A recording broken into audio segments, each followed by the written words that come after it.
다음은 회장님의 말씀과 오늘 귀중한 강연을 수락해 주신 정병주 교수님께 감사의 마음을 전하는 순서를 마련했습니다.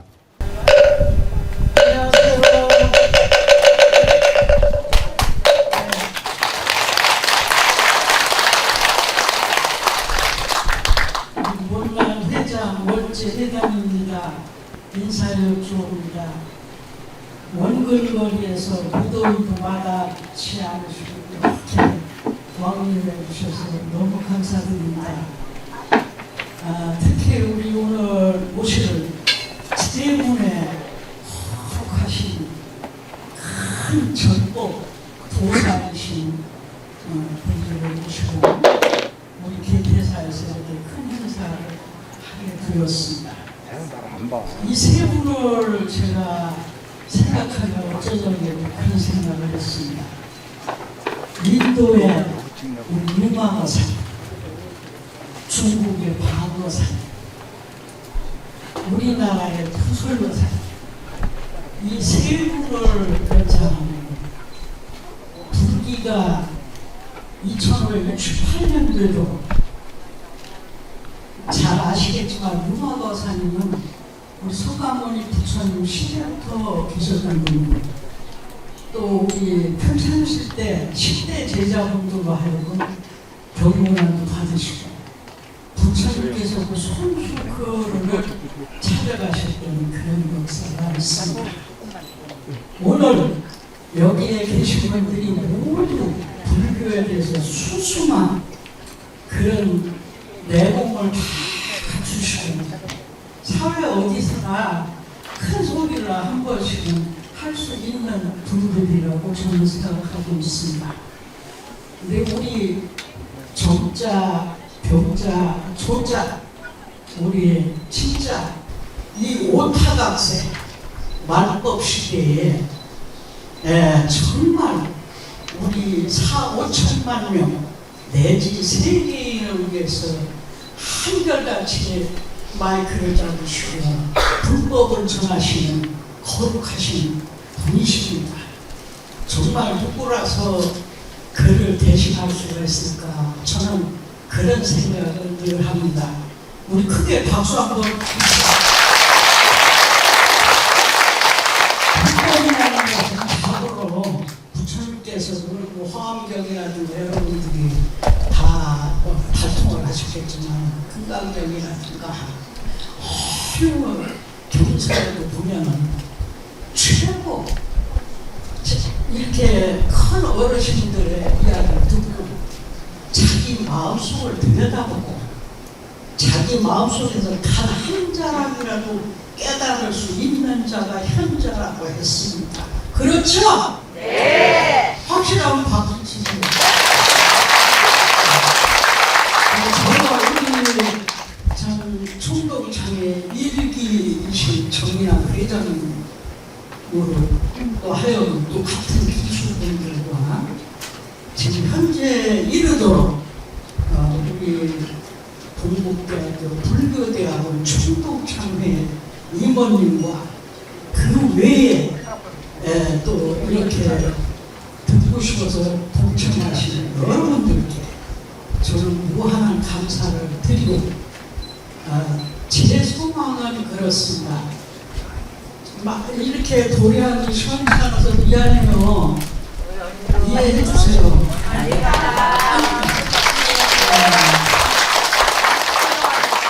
괜찮게 이제 앞으로 살아보려는지 아니면 어쩌는지 모르겠습니다만 그래서 오늘 여기 오신 분들이 진짜 지극하게 내가 공부한 것 중에서도 그거였구나 라고 한자라 깨닫고 가는 것이 제 소망입니다. 감사합니다. 정말 아리가토소. 교수님을 앞으로 모시겠습니다. 큰 박수로 환영해 주시기 바랍니다.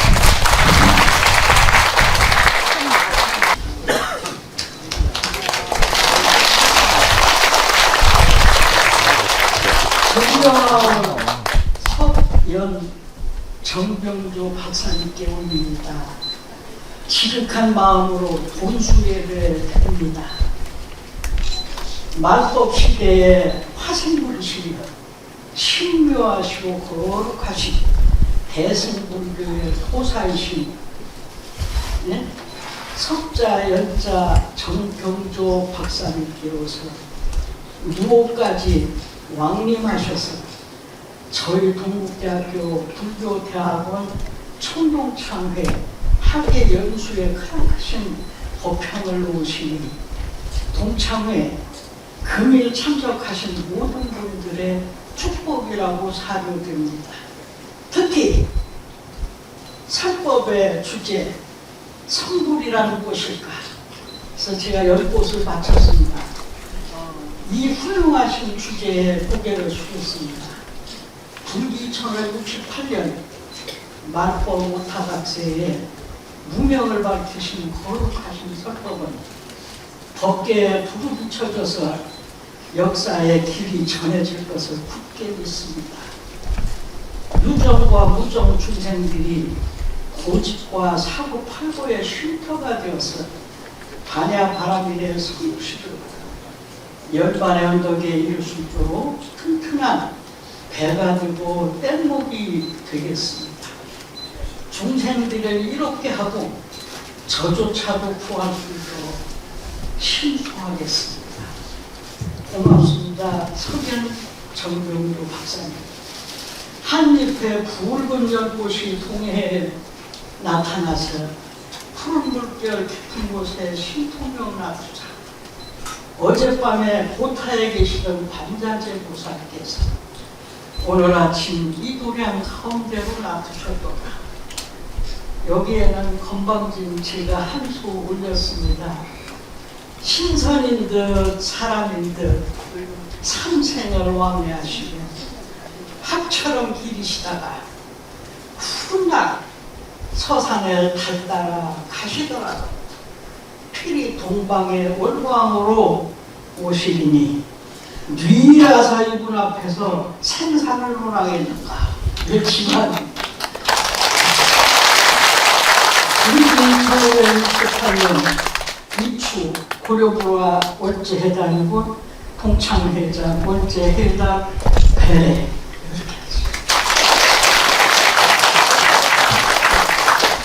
그리고 제가 11년간 세운 것은 사실은 원본을 못 올리고 명인본으로 이렇게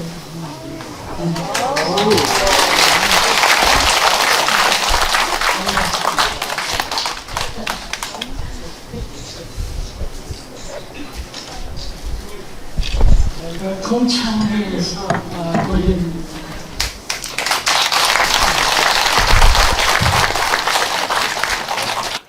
우리 동국대학교 불교대학원 총동창회는 해마다 국내 연수를 실시하고 있습니다. 보통 1박 2일 일정을 잡아 저명하신 분들을 모시고 강연도 듣고 사찰 순례도 하며 밤에는 법담을 나누는 시간을 가지는데 오늘 연수는 특히 우리나라 불교계를 대표하는 석학 교수님들을 가까운 곳에 모시고자 우리 회장 스님의 고려 불화가 모셔져 있는 법당에서 연수를 진행하게 되었습니다. 정병주 교수님을 소개해 드리겠습니다. 정병주 교수님은 인도 네루대학교 교수와 동국대학교 부총장 그리고 금강대학교 총장님을 역임하셨습니다. 정병주 교수님의 강의는 대학에서나 TV나 라디오에서 많이 들어보셨을 겁니다. 저도 2005년 대학원에서 교수님의 명쾌하고 알기 쉽게 설명하는 불교와 강의를 들으면서 불교에 입문하게 되었습니다. 오늘은 성불이란 무엇인가 강의를 주제로 우리를 깨달음의 세계로 안내해 주시겠습니다. 다시 한번 큰 박수로 강의를 청해 듣겠습니다.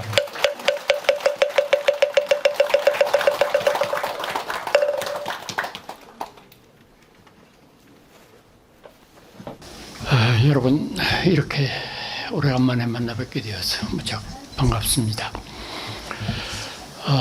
제가 동국대학에서 정년 퇴직한 지가 벌써 14년이 됐으니까 아마 저를 처음 보는 분들도 계실 것 같고 또 그 전에 뭐 여러 인연을 맺었던 분들 많이 계시고 그렇습니다.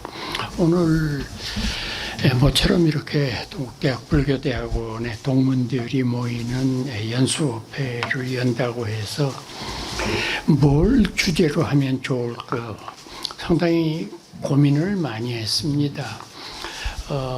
너무 쉬우면 약장순이하고 타박을 할 거고 또 너무 어려우면 도대체 저 교수라는 것들은 잘난 척을 해가지고 못 들어주겠다고 그러실 거고 그래서 그 중간쯤을 가면서도 제가 꼭 하고 싶은 말은 해야 돼서 참 고민을 많이 하다가 주제를 성불이라고 하는 주제로 삼았습니다. 왜 이 주제를 선택했느냐 하면은 우리 대승불교의 문화전통이 있는 나라에서는 늘 불교의 목표를 성불이라고 설정을 합니다. 성불이란 게 뭡니까? 부처된다는 소리잖아요. 부처된다는 게 뭔 소리입니까? 깨닫는다는 말이잖아요. 그러면 이 얘기가 자꾸 길어지는데 뭘 깨닫냐고. 뭘 깨달아서 부처가 됐고 나는 또 앞으로 뭘 깨달으려고 하는 것인가. 그러니까 이 영원한 숙제를 여러분들과 같은 엘리트, 지식인 불자들에게는 꼭 전해야 되겠다 하는 생각이 들었습니다. 그래서 그동안에 불교를 믿는다 이렇게 생각하고 열심히 절에 다니시고 공부하신 걸로 알고 있지만은 사실 이 문제에 대해서 깊이 생각해 본 분은 많지 않으리라고 생각을 합니다. 그리고 대부분 불교를 처음 입문한 사람들한테 물으면은 왜 불교 믿게 됐냐고 물어보면은 제일 많은 대답이 뭐냐면 마음이 편해지려고 이런 대답이 제일 많습니다. 그러니까 불교하면 그 이미지 자체가 조용하고 서두르지 않고 이런 이미지가 있다가 보니까 세속에 사는 일이 얼마나 밤잡하고 힘듭니까? 그러니까 불교를 통해서 조금이라도 마음이 평안을 얻을 수 있으면 좋겠다. 이게 제일 많아요. 그런데 그 많은 대답 가운데 왜 불교 믿습니까? 묻었는데 나 성불하려고요. 이렇게 대답하는 사람은 없어요. 거의 없습니다. 그러니까 이런 것들은 우리가 대승불교의 목표가 성불이면서도 성불에 대한 확신이 없다고 하는 단적인 반증이 될 수 있는 것이다. 그래서 저는 오늘 여러분들한테 성불을 바라보는 시각의 시대적인 변천입니다. 이 깨닫는다는 게 시대마다 다 달라요. 지금 우리가 21세기를 사는데 오늘날 우리가 생각하는 깨침하고 부처님 당시에 불교 믿던 사람들이 깨친다고 생각한 것은 조금 달라요. 본질은 똑같을런지 몰라도 형식과 표현하는 방법은 아주 다르거든요. 그래서 오늘 이 성불이라고 하는 주제를 놓고 시대별로 쭉 한번 정리해 보면 우리가 머릿속으로 이것이 깨침이구나 하는 것을 짐작하실 수 있지 않겠나. 그래서 제가 강연의 내용을 그렇게 정리를 했는데 오늘 그 강연의 첫 번째로 저는 어떤 주제를 선택했느냐 하면은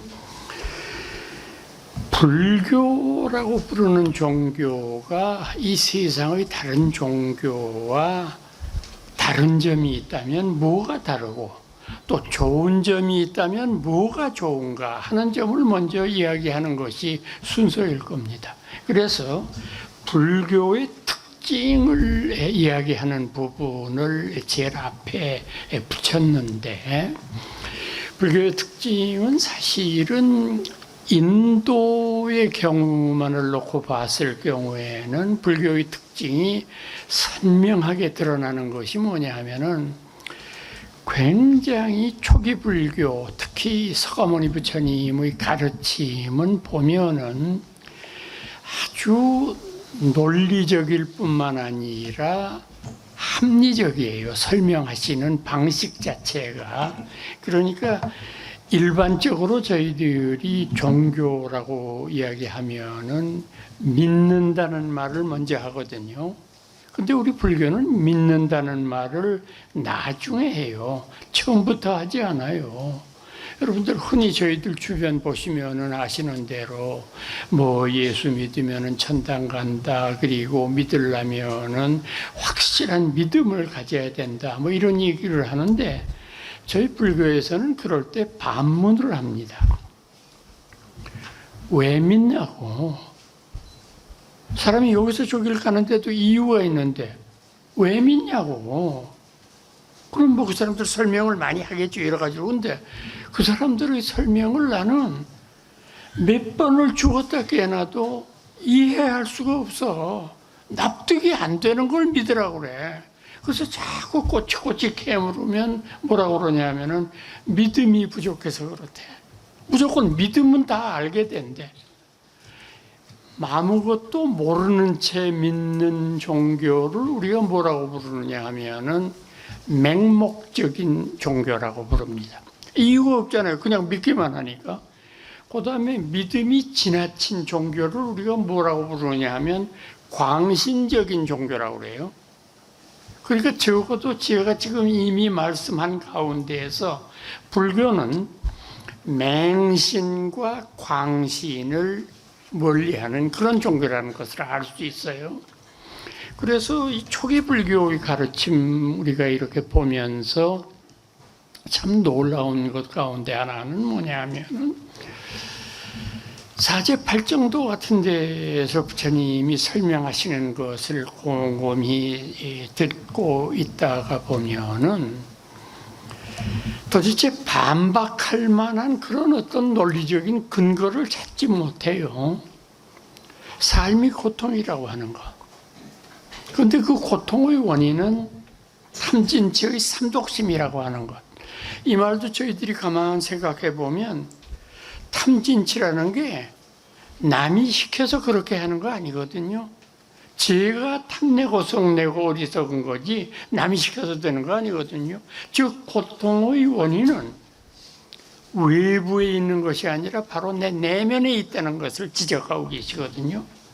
근데 우리 지금 현대를 살아가는 사람들 모두는 여러분들도 그러시고 저도 그렇고 참 살기가 힘들고 괴로운 점이 너무 많아요.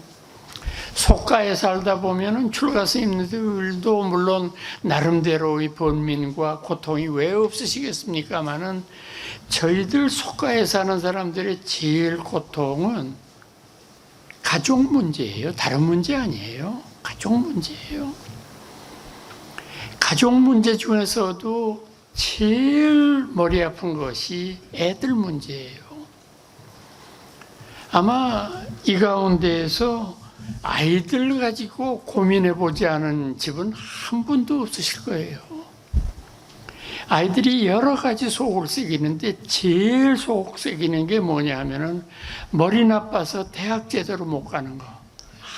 골치 아파요 정말. 그런데 이게 참 세상이라는 게 공평하죠. 원래 세상 이치가 그렇게 돼 있어요. 목사들 깡패 많고 교수아들 돌대가리 많고 그게 돼 있어요. 그렇게 이치가. 지가 공부 열심히 해서 교수 되는데 지 새끼도 그렇게 공부 열심히 하고 서울대학 쏙쏙 들어가면은 그 뭐 어떤 놈이 그거 자기의 인생을 괴롭다고 얘기하겠어요. 참 괴롭습니다 이게. 그래서 저는 뭐 한참 오래된 옛날 얘기긴 하지만 지금도 그 생각을 하면은 속이 상하는 것이 제가 막내를 하나 늦게 뒀는데 처음에 큰애들 둘은 그냥 뭐 그럭저럭 뭐 서울대학은 못 갔어도 그래도 스카이 대학에를 들어가 줘서 뭐 저희들 나름대로는 공부를 열심히 했다 하는 생각이 드는데 이 속색이는 막내는 머리가 너무 나빠. 내가 보기에는 뭐 안 돼. 과외를 시켜도 안 되고 뭐 두들겨 패도 안 되고 안 되는 건 어떻게 해. 그래서 참 이걸 어떻게 하면 좋으냐. 그래도 명색이 저희 애비가 대학 교수인데 어디 전문대학이라도 좀 들어가 줬으면 좋겠는데 이게 그 실력이 안 되는 거야. 이게 뭐 고1 때는 서울대학 갈 것 같더니 고2 되니까 서울에 있는 대학이면 됐지 뭘. 고3 되니까 대한민국에 있으면 됐지 뭘 그냥 그걸 대학 타령을 하냐. 이러더니 막상 원서 쓸 때는 보니까 선생님도 그렇고 내가 봐도 뭐 아예 이거는 그냥 내볼 이유는 없지 않습니까? 뭐 괜히 뭐 원서대 뭐고 다 버리고 그럴 거 없으니까 아예 아버님 마음을 차리시죠. 정신을 차리시고 그냥 어떻게 좀 좋은 방법을 선택을 하시죠. 그 담임 선생님한테 이제 그 최후 통보를 받고 고민 끝에 제가 이제 그때만 해도 옛날이니까 이 지금 속색이던 막내가 지금 벌써 44살이 됐으니까 이게 뭐 얘가 대학 가려고 그러면 19살이고 한 뭐 20몇 년 전 얘기 아닙니까? 그때 내가 이걸 어떻게 하면 좋을까 생각을 해보니까 제 그때 생각이 앞으로 중국이 뜰 것 같아. 그래서 이 돌을 중국까지 운반을 해봐야 되겠다. 그래서 중국에서 제가 다른 거 아무것도 안 바랐어요. 오로지 바라는 거는 너 중국 가서 전공 같은 소리 하지 말고 너 같은 돌이 무슨 전공이야. 전공은 가서 아무것도 하지 말고 중국 말만 배워와라. 너 그것만 배워오면 밥 먹고 산다. 그러니까 중국 말 배우는 것에 네가 아주 정성을 기울여라. 그래서 이놈이 처음에 1년 동안은 북경에 있는 어원대학이라고 하는데 중국어 과정에 들어갔는데 1년 가지고 부족하다고 그래서 1년 더 시켰어요. 2년을 북경에 있다가 그 다음에 이제 지가 대학을 선택해서 가는 게 북경대학을 가고 싶어 했는데 거기서도 실력이 안 되더라고. 북경대학 간 실력이. 그래가지고 저 남쪽에 있는 샤먼이라고 하는 데가 있습니다. 우리말로 하문이라고 쓰는 데인데 그 대만하고 이렇게 바로 바다 하나 사이에 두고 있는 그런 도시인데 도시는 아주 예쁘고 괜찮은 도시인데 거기 하문대학에 들어갔어요. 경제학과를 들어갔어요. 그래서 이제 거기서 4년을 다니고 졸업을 했는데 그렇게 앞뒤 전후로 6년을 중국에 있다가 보니까 천하 없는 돌도 말을 좀 하더라고. 그렇잖아요. 그게 지가 살아야 되니까 거기서는. 그래서 뭐 열심히 하는데 뭐 나중에는 제가 가끔 중국 가서 뭐 공부 하나 이렇게 살펴보고 뭐 애 데리고 밥 먹으러 다니고 뭐 이렇게 하다가 보니까 뭐 농담이겠지만은 중국 사람들이 저한테 말할 때 이 사람 중국 사람 아니냐고. 이 사람은 어떻게 한국 사람이냐고 말을 저렇게 유창하게 하는데 그런 소리까지 듣기 좋은 말이겠지만은 듣고 그래서 이 말은 참 괜찮게 배웠구나 생각이 들었는데 이놈하고 제가 에피소드가 있어요. 하도 공부를 안 해가지고 제가 너 좀 공부를 좀 열심히 좀 하면 어떻겠느냐 그랬더니 이놈이 뭐라고 그러냐. 대학이 인생의 전부입니까? 아주 말은 맞아. 말은 그렇지. 전부 아니지. 전부 아닌데 네가 전후 사정을 좀 살펴보고 이렇게 대답을 해라. 그랬더니 뭐 자기 보기에는 대학이 인생의 전부가 아니기 때문에 뭐 전 다른 거 해도 된다고 생각을 합니다. 그래가지고 이놈을 설득시키고 그 고생을 해서 이제 6년 만에 한국으로 데려오니까 그 중국은 학제가 중간에 휴학제가 없어요. 중간에 이제 우리처럼 뭐 2년이나 1년 마치고 군대 가려고 그러면 퇴학을 하고 자퇴하고 나가야 돼요. 그래서 애를 졸업을 시켜가지고 왔거든요. 그래가지고 이제 군대를 보내고 그 다음에 이제 백수로 이제 그 지나는 놈을 갖다가 아무래도 국제화 시대니까 네가 영어 공부를 좀 하는 게 좋겠다. 그러니까 중국말은 곧잘 하는 모양인데 영어 실력이 그래가지고는 안 되겠다.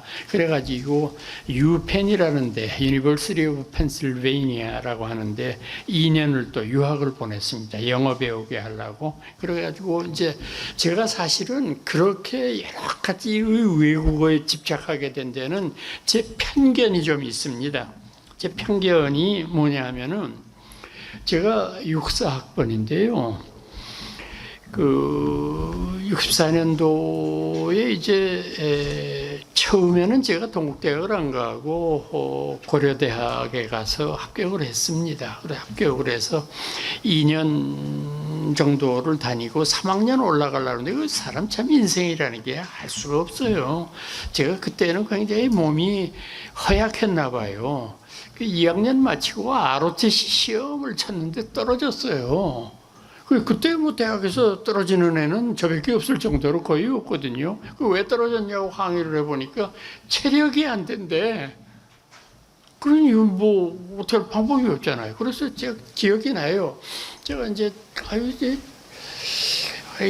쫄병으로 그냥 가려는 것도 좀 마음이 시원찮고 그냥 그래서 혼자 터벅터벅 걸어가지고 이제 그 안암동에서부터 뭐 그냥 하염없이 걸었어요. 한참 걷다가 보니까 그 을지로 뭐 오가 동대문이 됐어요. 거기를 쭉 이렇게 걸어가다가 그래서 이제 학교에 가가지고 고등학교죠. 그래 가지고 이거 내가 전공을 좀 바꿨으면 좋겠는데 이러이러한 일들이 있다. 그랬더니 전공을 뭘 하고 싶으냐 그러더라고요. 그래서 제가 사실은 그 고대 공대에 다녔거든요. 공대에 다녔으니까 제가 좀 제 체질이 잘 안 맞았어요. 그래서 저는 문과가 좋은데 역사나 뭐 문학이나 뭐 이런 쪽을 좀 해보고 싶은데 그건 좀 어떻게 해야 될는지 모르겠습니다. 그랬더니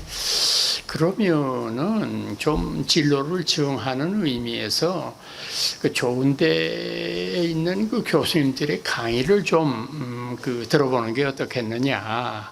인문 쪽에서 몇 분을 추천을 받았어요, 제가 교수님들한테. 그 중에 한 서너 분 추천을 받는데 그 중에 한 분이 제가 잊어버리지를 않는데 서울대학의 박종홍 교수라고 하는 철학과 교수가 있는데 그분이 참 아주 이 영민한 분이고 아는 게 많은 분이니까 한번 들어보라고 그러더라고.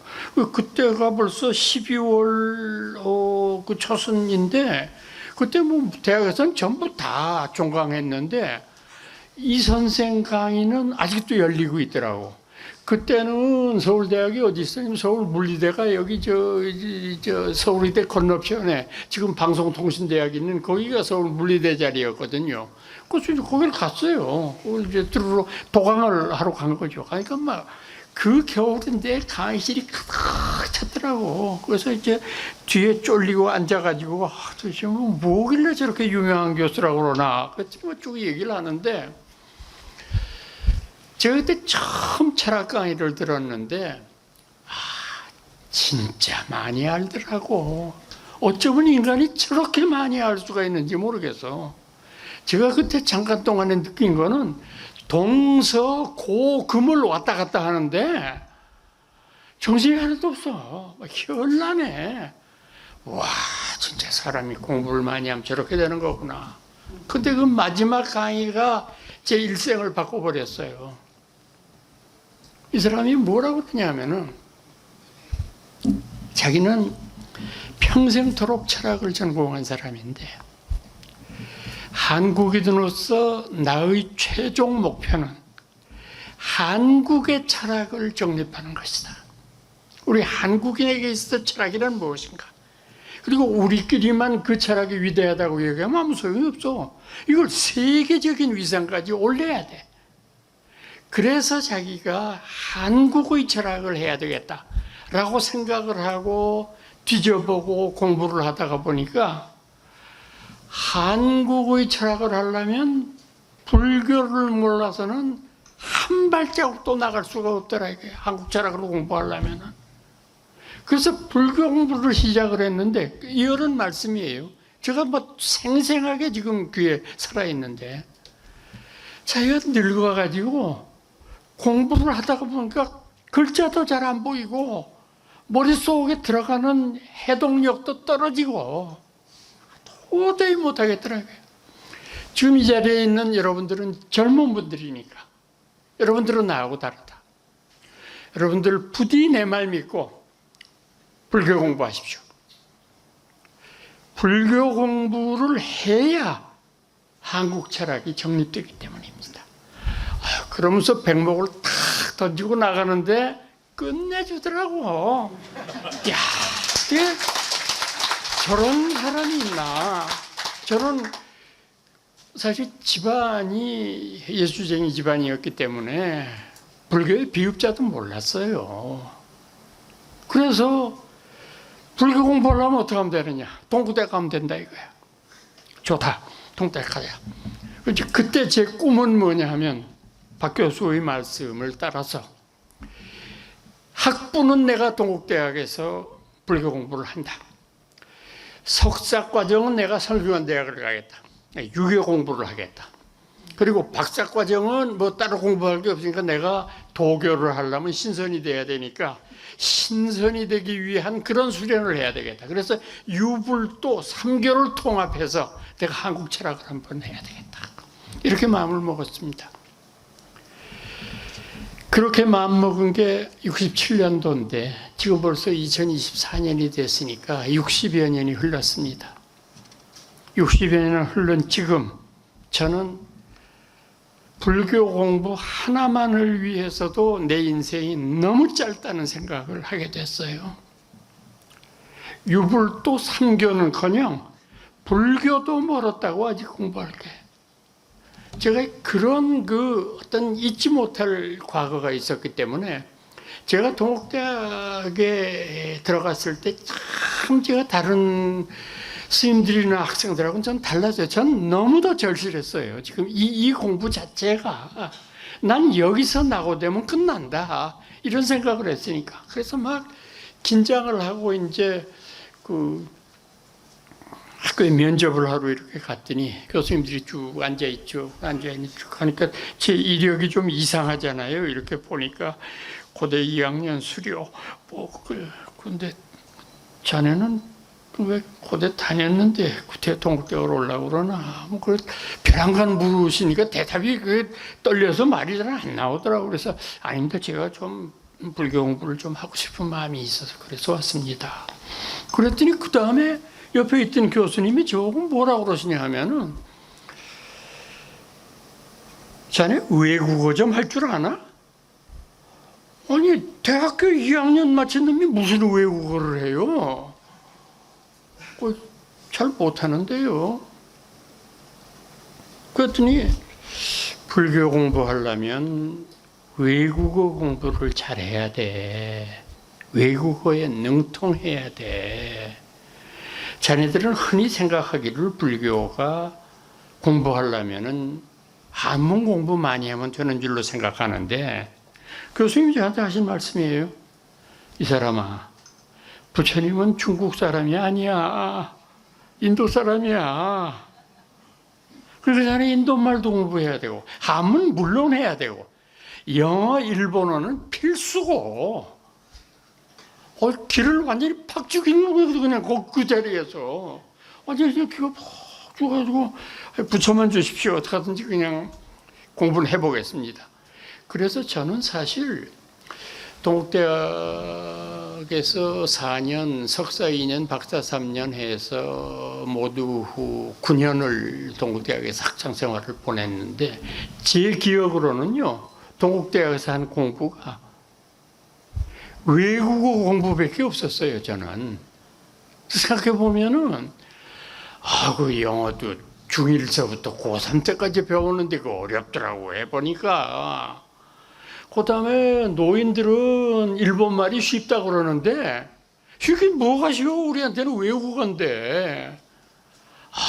거기다가 인도말 데바나가리 글자는 꼭 지렁이 기어가는 것 같잖아요. 이거를 읽는 데만 6개월이 걸린 거야. 이걸 읽고 쓰는 것만 하는데도. 그 다음에 문법 해야 될 거 아니에요. 겨우 산스크리트 어느 정도 좀 사전 찾을 정도 됐다 싶더니 빨리어하고 티베탄을 해야 되잖아요. 그거 안 하면 안 된다는 거야. 지도 교수들이 그냥 입버릇처럼 그래. 이 머리 나쁜 놈은 네가 한문 글자 좀 안다고. 저희들 때는 다행히 요즘 젊은이들하고는 달리 중1 때부터 고2까지 한문을 따로 배웠잖아요. 그러니까 국어 있고 따로 한문이 있어가지고 그래서 저희들 고등학교 졸업 때 실력이 당시 정도는 줄줄 외울 정도였어요. 그러니까 뭐 지금도 당신 어떻게 그렇게 그걸 외우느냐 그런데 그게 고3 때 실력이에요. 뭐 춘향전에 나오는 것 같은 것들 저희들 지금도 줄줄 외우잖아요.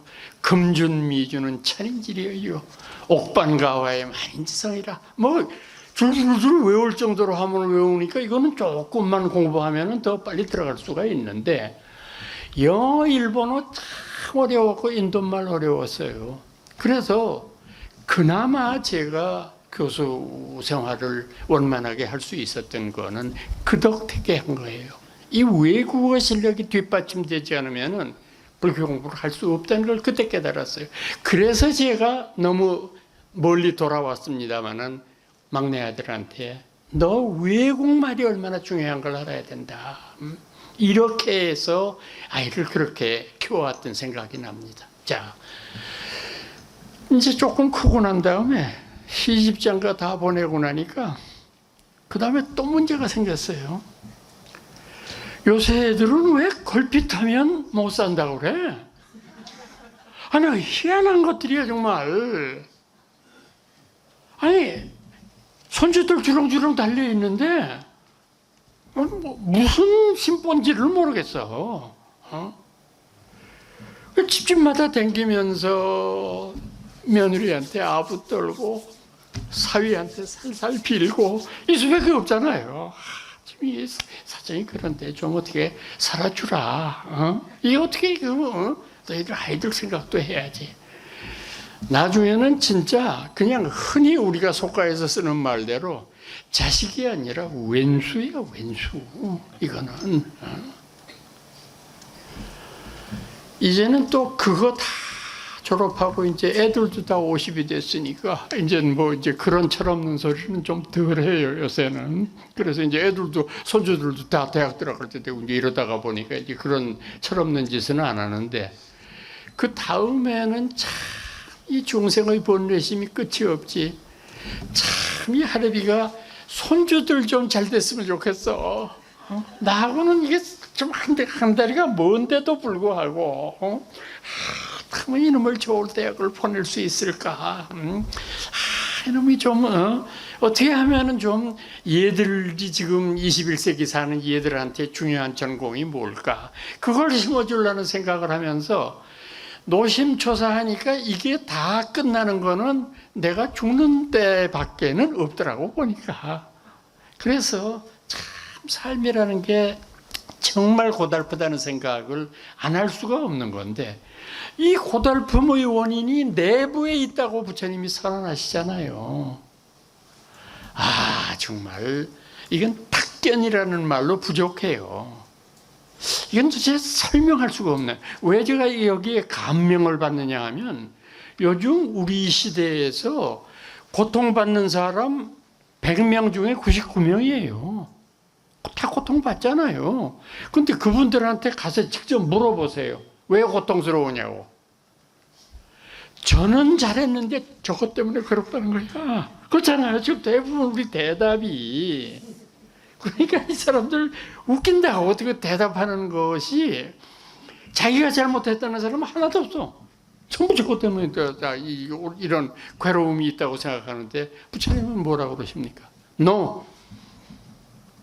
모든 괴로움의 원인은 자기 자신에게 있어. 그걸 깨우쳐야 돼. 그걸 깨우치지 않으면 지금 당장 행복한 것 같아도 영원히 행복해질 수가 없어. 그러니까 이걸 보는 순간 우리가 우리 불교라고 하는 종교가 가지고 있는 내면적인 자각이 얼마나 중요한 것이냐. 이거는 다른 이 세상의 어떤 종교 철학에서도 흉내도 못 내던 거를 이분은 아주 심각하게 선언하신 거 아니냐. 그러니까 그런 입장으로 봤을 때 깨침이라고 하는 것을 얻기 위해서는 어떻게 해야 되느냐? 수행해야죠. 승속을 막론하고 옵니다. 이게 오늘 아무래도 동대 졸업생들이 많으시니까 속인들이 압도적으로 많이 계시는데 우리나라의 불자들이 오해하는 게 하나 있어요. 그건 뭐냐면은 수행은 출가자들만 하는 걸로 착각을 하고 계세요. 당신들은 안 해도 된다는 생각을 해요. 이건 천만의 말씀입니다. 왜냐하면요, 제가 그냥 마음대로 이렇게 지어낸 말이 아닙니다.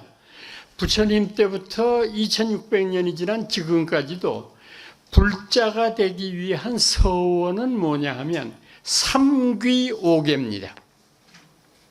삼귀는 여러분 조금 전에 입재식 할 때 하셨고, 오계라는 게 뭡니까? 살도, 음망주. 이거는 출가자만 지키는 게 아닙니다. 이거는 재가자들도 다 지켜야 되는 거예요.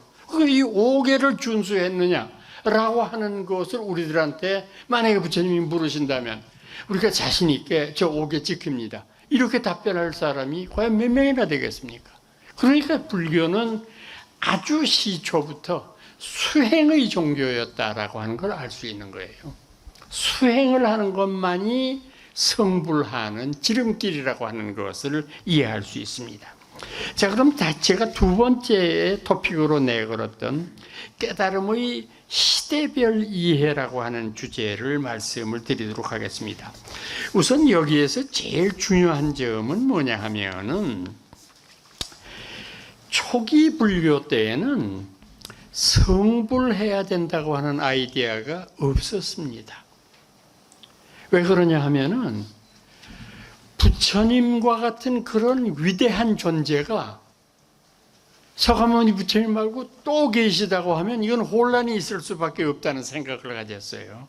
그러니까 부처님은 한 분뿐이다. 이런 생각을 가졌으니까 우리가 부처가 된다는 거는 언감생심, 꿈도 꿀 수 없는 거죠. 그러면 왜 열심히 초기 불교도들이 불교를 믿고 수행을 했을까? 수행자들은, 출가자들은 목표가 뭐냐면 아라한이 되는 거예요. 그 다음에 제가의 신자들은 스님들처럼 수행을 안 했기 때문에 아라한 근처에도 못 가요. 그럼 그분들은 뭐가 되기 위해서냐? 생천, 하늘나라에 태어나려고 절에 보시를 하는 거예요. 절에다가 보시를 해서 절살림을 운영하고 스님들을 공양하고 이런 복을 지어서 자기가 죽어서 하늘나라에 태어나려고 하는 목표가 있었기 때문에 불교를 믿었던 거죠. 바로 이제 이와 같은 배경을 가지고 있었던 거죠. 그래서 성불이라고 하는 아이디어는 이런 입장에서 봤을 때에는 조금 생소할 수가 있고, 그래서 이 초기 불교의 전통을 지금까지도 고수하고 있는 동남아시아 일대의 불교 있지 않습니까? 스리랑카라든지 미얀마, 타일랜드, 베트남 이런 나라들에서는 아직도 성불이라고 하는 개념을 정확하게 이해를 못하고 그렇게 이해하는 저희들을 오히려 외도라고 생각을 합니다. 그러니까 우리나라의 불교 신자들은 동남아시아의 불교 신자들을 소승불교라고 잘못 이해를 하고 계시고, 또 동남아시아에 있는 불교도들은 우리 한국의 불자들을 뭐라고 폄하하느냐 하면은 한국에 있는 불자들은 부처님을 모시는 불교가 아니라 큰 스님 모시는 불교다, 조교, 하레비 조자를 써가지고 조교다 이렇게 비웃어요. 그러니까 사실은 그 조금 조롱이 섞여 있는 그런 말이지만은 우리가 반성의 여지는 조금 있는 표현이잖아요. 그리고 앞서 말씀드린 대로 동남아시아의 불교를 소승이라고 부르는 건 굉장히 잘못된 표현이에요. 이 세상에 어떤 사람들이 자기가 믿는 불교는 대승, 크고 위대하고 내가 믿는 불교는 작고 열등하다 이렇게 생각하는 사람들이 어디 있을 거예요? 없잖아요. 그러니까 이 말은 소승이라는 말은 뭐냐? 대승을 믿는 사람들이 붙여진 이름이잖아요. 그럼 대승이 가리키는 소승이 누구냐? 아직까지 모르겠어요, 저희들이. 구체적으로 소승이라고 불리는 사람들이 누군지. 부파불교의 여러 교단 가운데 한두 개가 거기에 들어갈 수 있어요.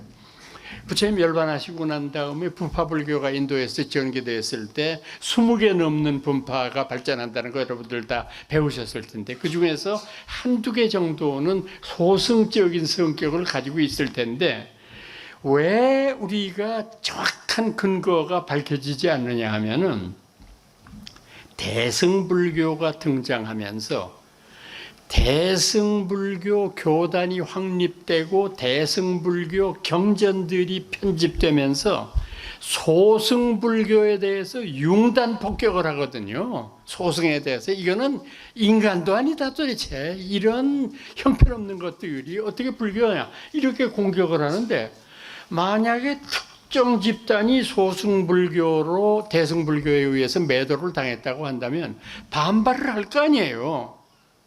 근데 전혀 어느 기록을 살펴봐도 대승에 의한 소승 공격은 있는데 소승에 의한 대승 공격은 없어. 그게 그건 뭘 의미하느냐? 대승이 소승이라고 얘기했을 때에는 이거는 두루뭉술한 표현이다 하는 걸 알 수 있어요. 특히 어느 집단을 가리키는 말은 아니라는 걸 알 수 있어요. 예를 들어서 우리가 말이에요. 지금 우리나라의 현실을 얘기했을 때 우리나라에서 정치하는 이들이 굉장히 반성해야 된다. 이런 말을 했을 때는 아무도 반성 안 해요. 정치하는 사람들이. 왜? 자기를 지칭한 말은 아니거든. 그런데 우리나라의 국회의원들은 썩었다. 이런 발끈해요. 그렇잖아. 지칭을 하니까. 그러니까 소승도 마찬가지 논리예요. 대승은 소승적인 경향을 가지고 있는 인간들 그리고 그런 집단들 이거를 공격하는 건데 그 공격을 받는 당사자는 어떻게 생각하느냐 하면 나는 소승은 아닌데 이렇게 생각했으니까 반격을 안 하잖아요. 반격하면 자기가 소승을 자인하는 게 되니까. 그래서 행여라도 여러분들이 동남아시아의 불교를 소승불교라고 얘기하는 분이 있으면은 꼭 여러분들이 그건 잘못되었다고 가르쳐야 돼요. 그네들을 우리가 테라바다 부디즘, 장로불교라고는 부를 수 있어요. 부처님의 가르침을 잘 지키려고 노력을 해온 사람들이니까. 그래서 이런 차이가 있다고 하는 점을 이해를 해야 되고, 그래서 초기 불교에서는 성불이라고 하는 아이디어 자체가 참 없었던 그런 시절도 있었다. 그러나 대승불교가 일어나게 되면서 이 깨침, 성불이라고 하는 것이 본격적으로 논의가 되기 시작하는데 우선 이 문제의 첫 단추를 꿰은 사람은 누구냐 하면은 용수보살이라고 부르는 사람이에요. 용수. 이 어른은 남인도 출신이고 나가르주나라고 인도 이름으로 부르는데 이 사람은 1세기 후반에 활약했던 것으로 보고 있습니다. 기원 후. 그런데 이 어른이 일으킨 학파를 우리가 중관학파라고 부르지 않습니까? 중을 설명하다. 가운데 중자예요. 중을 설명한 사람이다 라고 하는데 이 중을 설명했던 용수보살의 선언, 그 선언의 핵심은 뭐냐면 공이에요. 공입니다. 깨달음이라는 건 공이에요. 이분이 말한 것은. 자, 그러면 공이 뭘까? 참 이 공이 알쏭달쏭한 표현이에요. 조선 때 배불론자들이 전가의 보도처럼 휘둘렀던 게 뭐냐면 우리는 불교를 믿어서는 안 된다. 왜냐하면 불교를 믿는 사람들은 공을 말하고 허물론에 빠져 있기 때문이다. 아주 상투적으로 이런 말을 해요. 근데 이 점에 관해서 우리가 참 신중하게 생각을 하고, 물론 그건 불교 입장에서 봤을 때는 불교에 대한 무지 몽매함에서부터 비롯된 표현이지만은 일반 사람들이 그렇게 이해한다면 그걸 바로 잡도록 노력을 해야 되는데 그 노력을 안 한 거예요. 그러니까 용수보살이 말씀했던 공이라고 하는 것을 설명했을 때 인도말로 슈냐라고 쓴 것을 중국 사람들이 빌공자로 썼는데, 여기서 만약에 허물온이라고 한다면은 우리가 없을 무자를 썼을 거 아니에요. 그렇잖아요. 한문 글자로 쓰면은. 근데 없을 무자가 아니라 빌공자를 썼잖아요. 그러니까 이건 무하고 공하고 다르다는 뜻이잖아요. 저는 이 공이라는 글자는 중국 사람들이 불교를 받아들이면서 용수보살의 공사상을 연구하다가 이 공이라는 글자를 만들어낸 거라고 보고 있어요.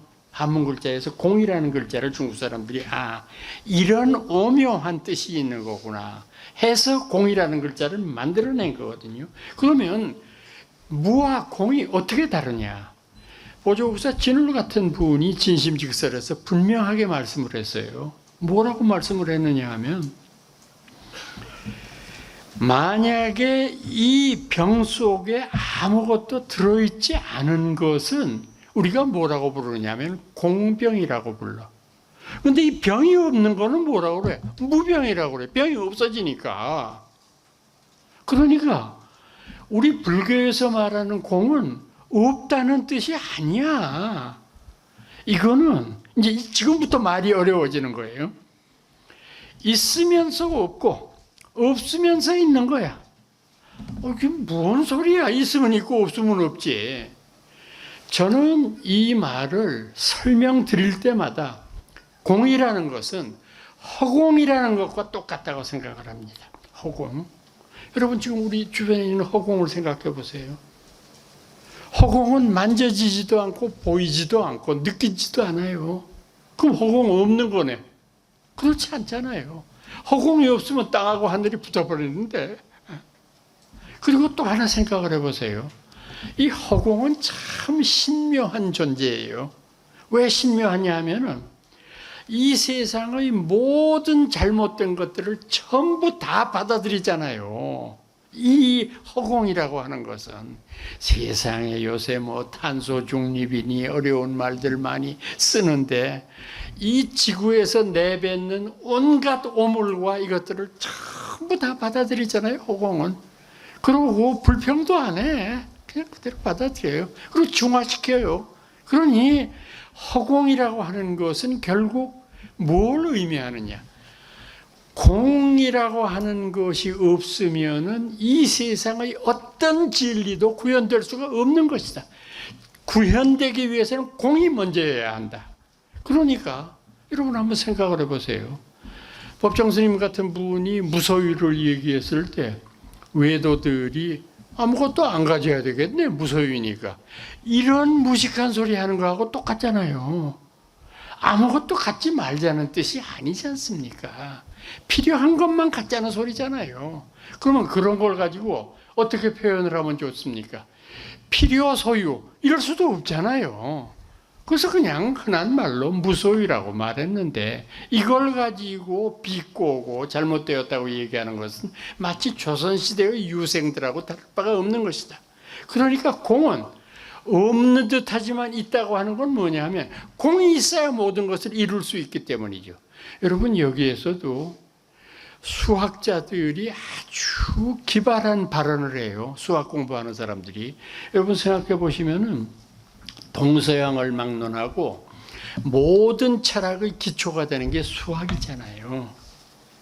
그래서 우리 중학교 1학년 때에는 그게 철학자인 줄을 몰랐는데 뭐 피타고라스의 법칙 그냥 그거 외워서 그냥 당장 그렇게 외우는데 나중에 대학 들어가서 철학개론 시간에 보니까 뭐 피타고라스가 나와? 이게 뭐 하는 건가?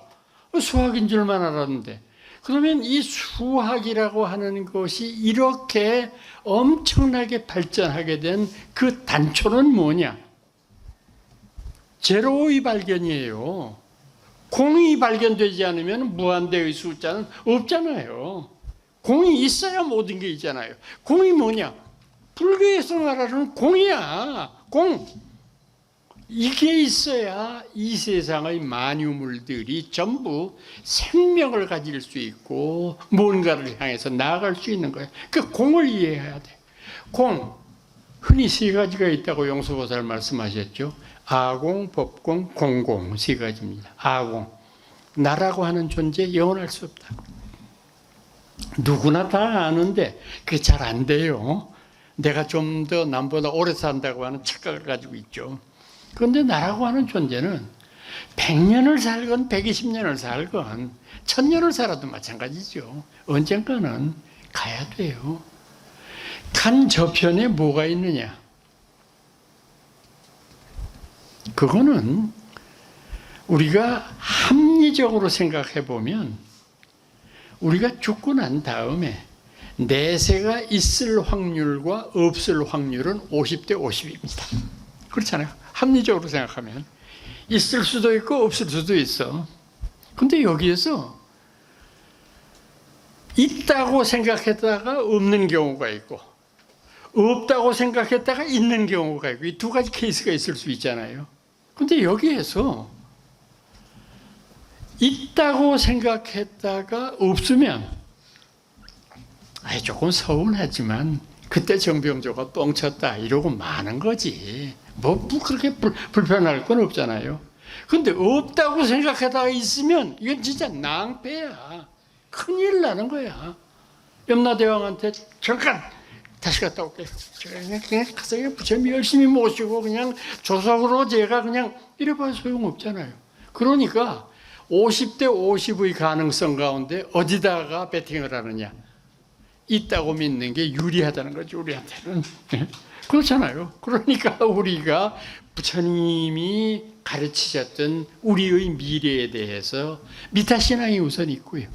아미타 부처님 계신 극락세계에 왕생할 수 있는 길이 있고요. 그 다음에 미타신앙이라고 하는 걸 떠나서 아주 확실한 근거가 있어요. 우리들의 내세. 그게 바로 육도윤회잖아요. 모든 생명이 끊임없이 나고 죽고를 되풀이한다고 하는 거는 이거는 변할 수 없는 이 세상의 진리오 섭리거든요. 그러니까 우리는 내가 공이라고 하는 사실을 자각해야 돼요. 내가 공임을 자각하는 인생하고 그렇지 않은 인생은 질적인 면에서 엄청난 차이가 있는 거예요. 우리 불교는 조금 다소간 허물론의 냄새가 없는 건 아닙니다만은 나라고 하는 존재의 비영원성을 언제든지 마음속 깊이 생각을 해야 될 거예요. 법공. 그때의 법은 다르마인데 원래 다르마라고 하는 말은 불교의 진리를 가리키는 말로 쓰여지는 것 같지만 사실은 생각해 보면은 이 다르마라고 하는 말은 우주의 삼나 만상을 가리키는 말입니다. 이 세상에 존재하는 모든 것들이 다 공이다. 나 혼자 공이면 좀 억울할 텐데 그럴 거 없어. 모든 건 다 공이니까 다 그냥 흘러가서 없어지는 것인데 뭘 그걸 가지고 안 없어지게 하려고 애를 쓰느냐. 불교 공부 한 사람도 아닌데 서양의 철학자였던 칼 야스퍼스 같은 사람은 불교 영향을 받았는지는 몰라도 이런 말을 한 적이 있어요. 떨어지는 것을 떨어지는 대로 내버려 두어라. 왜 자꾸 사람들은 떨어지는 것을 집어 올리려고 하는가? 위대한 철학자가 생각했던 것은 늙음을 늙음대로 받아들일 줄 아는 지혜가 있어야지. 늙는다고 끊임없이 주름살 펴고 머리 염색하고 이게 무슨 짓이에요? 이거는 있을 수 없는 일이에요. 이거는 그러니까 늙음을 받아들이는 일에 인색한 것은 아주 삶에 대한 집착이 지나친 거죠. 근데 우주의 삼라만상이 다 그렇다. 그럼 세 번째 공공이라는 건 뭐예요? 왜 공을 두 번을 썼냐? 공도 공한 것이다. 그러니까 만약에 이 세상의 모든 것이 공이라고 했을 때 이 모든 것을 자기 스스로만이 공이 아니라고 생각하는 그런 이가 있다고 했을 경우에는 아니야. 이 세상 모든 것이 공이라는 것을 가르치는 것인데 그것에 빠지다가 앞서 여러분들한테 말씀드렸던 허물론에 빠질 수가 있어요.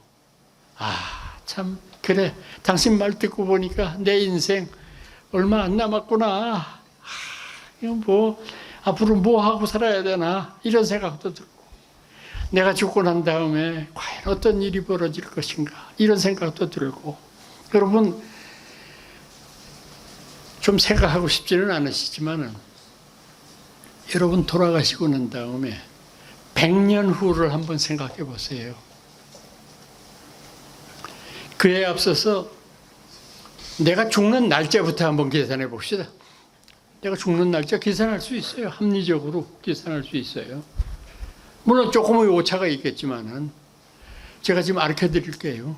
내 죽는 날짜, 아버지 어머니 돌아가신 날짜 합해 가지고 평균 내시고 거기다가 기분이다 한 5년 더 드려요. 우리는 아무래도 그때 세대보다는 조금 더 오래 살기, 위생도 그렇고 여러 가지가 좋으니까 5년이 뭐야? 한 5년 더 드릴게. 한 10년? 거기서 한 10년 더 드려요. 그렇게 생각하면 대개 내가 갈 날짜가 나와요. 저는 여러 번 계산을 해봤는데 제가 앞으로 살 날짜가 7년 조금 더 남았더라고. 8년은 채 안 되더라고 보니까.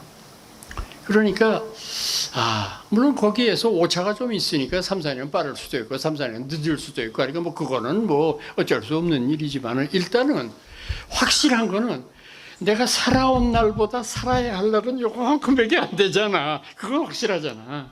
그러니까 그때 내가 마음속으로 먹은 것은 뭐냐 하면은, 그래, 여태까지도 나쁜 일은 별로 안 하고 살아왔지만은 좀 더 좋은 일을 해봐야 되겠다. 좀 더 좋은 일이 뭐냐? 중생제도 하는 것보다도 더 좋은 일이 어디 있나? 부처님한테 인도할 수 있는 것이 만약 나에게 종이 한 장 들 힘만 남아있다고 하더라도 나는 이 세상의 모든 생명들을 어떻게 하면 불도의 길로 이끄느냐, 그것만 연구하고 그것만 실천하면서 남은 인생을 보내야 되겠다. 그리고 이 남은 인생 동안은 제가 남에게 신세만 지고 살았기 때문에 될 수 있으면 좀 베풀어야 되겠다. 어떤 형태로건 간에 베풀어야 되겠다. 경제적인 여유가 없는 사람들한테는 경제적으로 조금 베풀고, 그리고 그런 것을 못하는 그냥 가난한 그냥 백면서생이라고 하면은 부드러운 말과 향기로운 미소로도 남을 대할 수 있잖아요. 아무것도 아닌데 그냥 괜히 성난 모습으로 인상을 팍팍 쓰면서 볼 필요가 뭐 있어요. 그러니까 어떤 형태로건 간에 내가 남을 위해서 할 수 있는 길이 있겠구나, 그런 생각을 하게 되는데, 그렇지 못하고 이 모든 걸 공이라고만 생각하는, 허무하다고만 생각하는 사람한테 부처님의 가르침은, 만약에 모든 것이 허무하다고 한다면 허무하다는 그대의 생각도 허무해야 되잖아. 근데 왜 다 허무하다 그러면서 허무하다는 생각은 영 허무하지 않네? 그건 앞뒤가 안 맞잖아. 그러니까 공도 공한 것이다. 이렇게 생각하는 것이 바로 가장 중요한 일이다. 그러면 공을 실천하면서 이 세상 속에서 우리가 참답게 살아가는 길이 뭐냐? 용수보살은 뭐라고 말씀하셨느냐 하면 진속원융 그랬어요. 진속원융, 어려운 말이에요. 우선 진이라고 하는 말은 참진자를 썼잖아요. 진리, 이 세상에서 가장 위대한 가르침이라고 믿고 있는, 우리들은 모두 다 부처님의 가르침이야말로 진리 중에 진리라고 믿고 있는 사람들이에요. 그 진리로운, 진여로운 생각이 있고 세상이 있고, 그 다음에 속이라는 건 세속입니다. 속가, 세속, 사바. 그러니까 진과 속은 아주 정반대의 개념이에요. 진이라고 하는 세상은 정말 맑고 아름답고 향기롭고 참 이런 훌륭한 세상인데, 속이라고 하는 거는 권모술수가 난무하고 눈 감으면 코 베어가는 게 아니라 눈 떴는데도 양손 다 베어가는 세상이야. 그러니 뭐 이 세상 살기가 얼마나 어렵고, 그런데 이것을 우리가 속을 버려야 될 것이라고만 생각하는 것은 잘못이다 이거야. 용수보살 말씀으로는 우리는 진리를 추구해야죠. 진리를 추구해야 됩니다. 세속에 살지만은. 그런데 이 세속도 무시하지 마라. 이 세속이라고 하는 건 우리가 사는 삶의 터전이기 때문에 그래. 그렇기 때문에 진과 속이 원흉, 참 이게 전체가 어우러져 가지고 참 멋있는 말인데 표현하기가 쉽지가 않아요. 원흉해야 되는데 그 원흉하기 위해서는 어떻게 해야 되느냐? 진여 속에 있으면서 속을 버리지 말고 세속 속에 있으면서 진여를 버리지 말아라. 그렇게 되면 진과 속이 원흉해지는 것이다. 참 멋있는 표현이에요. 이렇게 되는 것이 바로 용수보살이 말씀하셨던 깨침이에요. 이걸 깨치는 것이 진실한 깨침이었다. 그런데 용수와 쌍벽을 이루고 있었던 무착세친으로 대변되는 육아유식에서는 뭐라고 말하느냐? 육아유식에서는 공이라고 하는 것이 너무 지나치게 허물론적인 견해에 빠질 우려가 있다고 본 거예요. 그러니까 지금 말씀드린 대로 그 담고 있는 오묘한 뜻을 모든 사람들이 이해해 주면 얼마나 좋을까마는 그렇지 못한 경우도 많다. 그래서 이 유식에서는 뭘 얘기하느냐? 모든 것을 움직이는 것의 핵심은 우리의 마음이다. 바로 화엄경에서 말씀하셨던 그 위대한 일체유심조라고 하는 선언, 이 세상의 모든 것을 내가 만들었기 때문에 마음이라고 하는 것을 소중하게 생각하고 그 마음의 행로를 정확하게 우리가 인식하려고 하는 것이 가장 소중한 일이다. 그러면 마음을 인식할 수 있는 가장 기초적인 길이 뭐냐? 육아유식이라고 얘기하는 것은 인도 말로는 요가차라라고 쓰거든요. 요가차라라고 하는 말은 뭐냐 하면 이론적으로는 마음 공부하는 것이지만 실천으로는 요가 수행한다는 뜻이거든요. 그게 요가차라라고 하는 말의 뜻이니까. 그래서 육아유식에서는 미륵을 주존으로 하는 그런 어떤 법의 세계 속에서 끊임없는 마음 낚는 수행을 하는 것이 결국은 깨침을 이루는 길이다 라고 선언하게 되는 거죠. 그 마음 가운데에서 육아유식에서는 참 그 공부를 많이 하는 분들인 게 인간의 마음을 8가지로 분류하지 않습니까? 인간의 마음 생태가 가지고 있는 것을 반야심경에서 말씀하셨던 안, 이, 비, 설, 신, 전오식이라고 합니다. 전오식이라고 하는 거는 앞에 앞전자가 왜 있을까요? 이거는 우리들 몸뚱아리에서 최전방에 나와 있기 때문에 그래요. 최전방에 5놈이 나와 있어. 눈, 귀, 코, 입, 몸. 이 5가지. 근데 이게 참 유식불교의 재미있는 표현인데 전오식을 생각했을 때 우리 대부분은 어떻게 생각하느냐 하면은 눈이 있어서 뭘 보고 귀가 있어서 뭘 듣고 이렇게 모든 걸 다 눈이나 귀가 보고 판단하고 이렇다고 생각을 하는데 유식에서는 전혀 그렇게 생각하지 않습니다. 이것을 판단하는 놈이 숨어 있어. 6번째에 숨어 있어. 이게 제육의식이라고 부르는 거예요. 제육의식이 전오식을 향해서 명령을 내리면 전오식은 봐라 그러면 예 그러고 보고 그 다음에 지가 본 거는 곧바로 육식한테 보고를 하고 오늘 이거 봤는데요 그러고 보고하고 이러니까 육식이 전오식을 전부 컨트롤하는 거다 이렇게 생각을 하는 거죠. 그래서 이것은 저희들이 증명할 수가 있어요. 그렇게 얘기하는 게 뭐 유식에서 얘기했으니까 이게 아닙니다. 증명을 할 수 있는 게 육식의 지시에 의해서 우리들의 몸과 우리들의 눈과 코와 귀가 다 움직인다라고 하는 거를 여러분 한번 이런 극단적인 생각을 한번 해보세요. 1시간 60분, 1분 60초라고 하는 시간이 모든 사람에게 다 동일한 것일까요? 아니잖아요. 만약에 우리가 아주 요즘같이 이렇게 더운 여름철에 정말 여러분들 제일 좋아하는 사람이 누가 있다고 가정하면 그 사람하고 같이 시원한 해변가에 앉아서 얼음 주스를 갖다 놓고 이렇게 우리가 1시간을 노닥거리면서 보내는 그 1시간하고 이게 지금과 같은 이런 더운 여름에 오바나 털 스웨터 같은 거를 입고 펄펄 끓는 난로를 끼고 앉아가지고 보내는 1시간하고 그 1시간이 똑같겠어요? 다르잖아요. 객관적인 시간은 1시간인데 보내는 사람의 입장에 따라서 다르잖아요. 여러분 상대성 이론이라고 하는 거 기억나시죠? 어려운 말 같은데 아주 내용을 보면 심플해요.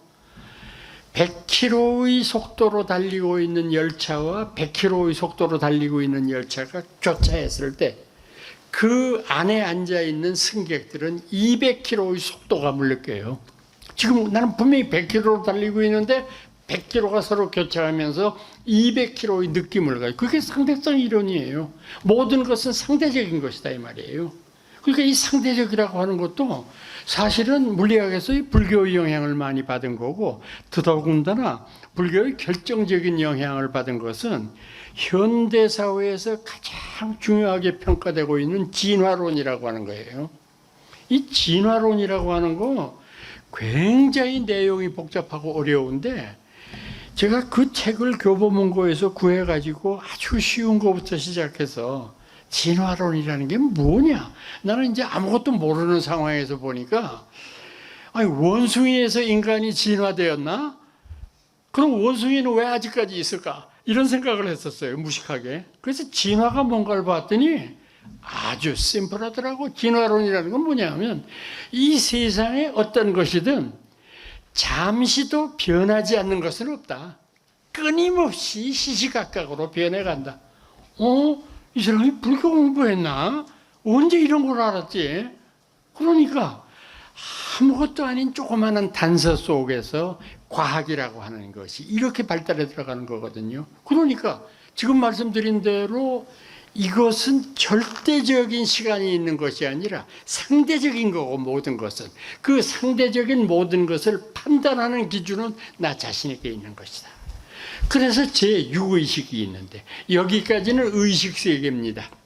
전오식에서부터 전오식을 컨트롤하는 육식까지는 지금 여러분들하고 제가 깨어있는 상태에서 강의를 듣고 열심히 나가서 또 뭘 하고 공부를 하고 이런 모든 것들이 의식세계 속에서 벌어지는 일입니다. 그런데 이 6의식까지를 커버하는 그런 또 하나의 무의식이 있습니다. 그건 6 다음이기 때문에 제7식이고 7식 다음은 제8식이죠. 그 제7식은 마나스라고 부르고 제8은 알라야라고 부릅니다. 이 두 세계는 무의식의 세계입니다. 현대 심리학에서 말하고 있는 이 무의식을 이 프로이드 같은 사람과 또 지금 우리 시대의 가장 위대한 심리학자로 꼽히고 있는 그런 여러 대가들의 주장에 따르면은 이 무의식의 바다는 우리가 의식할 수 없는 그런 무한한 가능성을 가진 바다로 생각을 해요. 그러니까 이건 왜 그러냐면은 거기에서 나온 심리학의 표현을 우리가 일상생활에서 요즘도 쓰는 말은 뭐냐면 빙산의 일각이라는 말이지 않습니까? 우리가 이제 그 북극이나 남극 지역 이렇게 바다 여행할 때 보면 막 얼음 덩어리들이 나와 있는데 그 밖으로 솟아있는 얼음 덩어리 밑에 있는 그 얼음은 지금 겉에 나와 있는 것보다는 비교가 안 될 정도로 몇십 배, 몇백 배 큰 놈이 밑에 웅크리고 있다. 이러는 거 아니에요? 이게 현대 심리학에서 말하는 무의식의 세계가 그런 것이다. 이 무의식을 우리 불교식으로만 선언하면은 어떻게 되느냐 하면 무의식은 전생의 모든 업장까지를 전부 다 포함하고 있는 것이다. 이게 바로 무의식이다.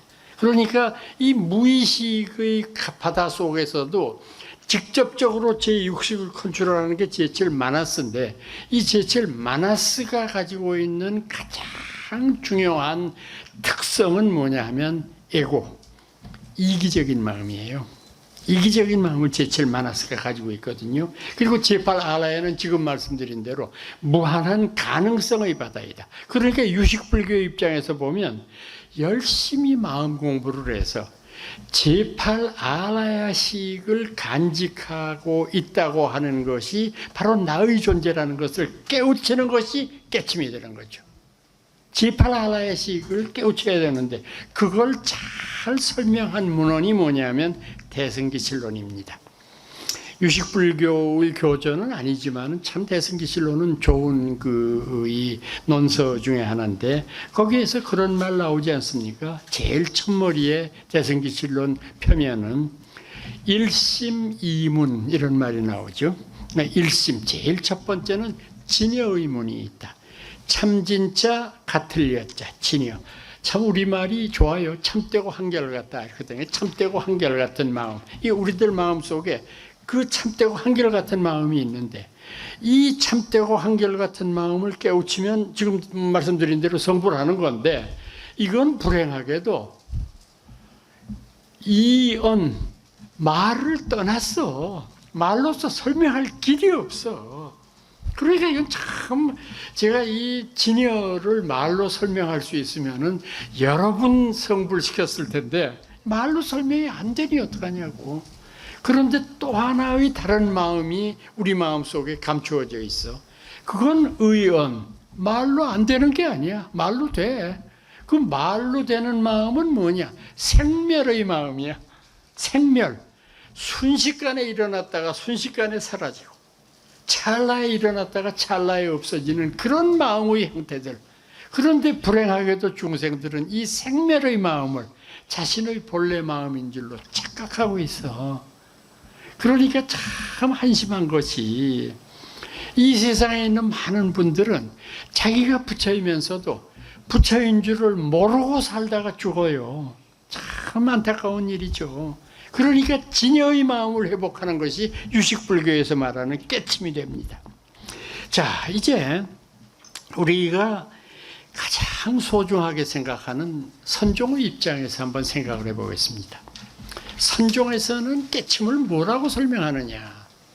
선종에서는 보조국사의 진심직설 같은 데서 아주 상세하게 설명을 하고 계시지만은 우리들의 본래적인 자아의 모습을 설명할 때 여러 가지 단어로 설명을 합니다. 주인옹, 여기서 파생되어서 주인공 이런 말도 쓰고요. 그 다음에는 본래 면목 이런 말도 쓰고요. 본래 면목이라고 하는 것은 말 그대로겠죠. 우리들 마음속에 감추어진 진실을 회복했을 때 드러나는 본래의 내 모습인데 이런 모습으로 자기의 모습을 드러내는 것. 바로 이것이 일심의 마음을 깨우치는 일이다. 그래서 선종에서는 이 깨우치는 방편으로 남종선에서는 도노를 얘기하고요.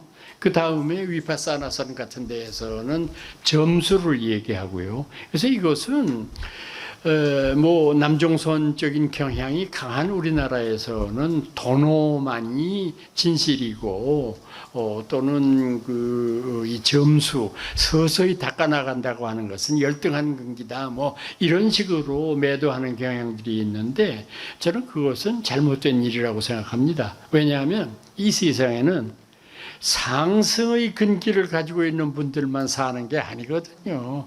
하근기가 훨씬 많거든요. 그래서 나이 드신 분들은 아마 기억하실런지 몰라도 벌써 한 20년, 30년 전쯤의 일입니다만은 그 백양사에서 이제 여러 가지의 모임들을 한 것 가운데에서 제일 기억나는 것은 이 도노냐 점수냐라고 하는 것을 가지고 세계의 여러 학자들을 초청해서 논쟁을 벌인 적이 있었는데 저도 그때 참석을 했었습니다. 근데 제가 참석을 해서도 좀 그 전체의 주최 측에는 미안하게 초를 쳐버렸죠. 그 초를 친 이유는 뭐냐면은 저는 불교학도로서 이 주제가 합당치 못하다고 생각합니다. 도노냐 점수냐라고 하는 게 왜 합당치 않느냐? 도노할 놈 도노하면 되고 점수할 놈 점수할 놈 하면 되는 거지.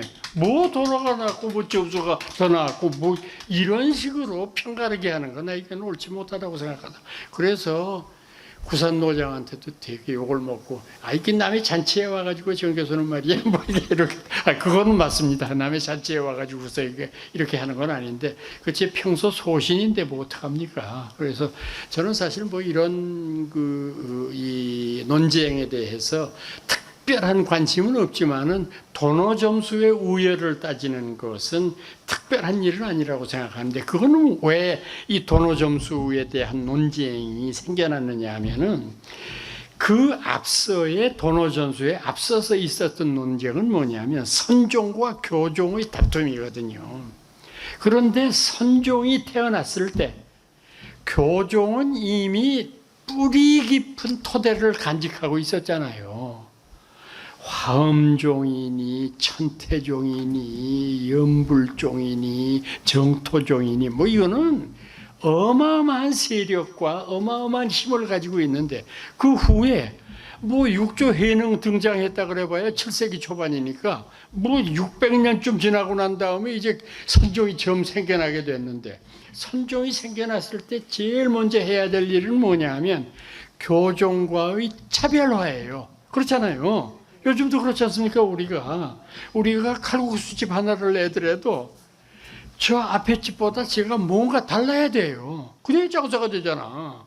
뭐 음식의 맛으로 승부하든지 아니면 한 1,000원이라도 깎아서 내든지 이래야 우리가 경쟁을 하지, 똑같아가지고 안 되는 거니까. 그래서 선사들이 모여서 야, 어떻게 하면 저 교종 떼거리들을 몰아낼 수 있겠냐.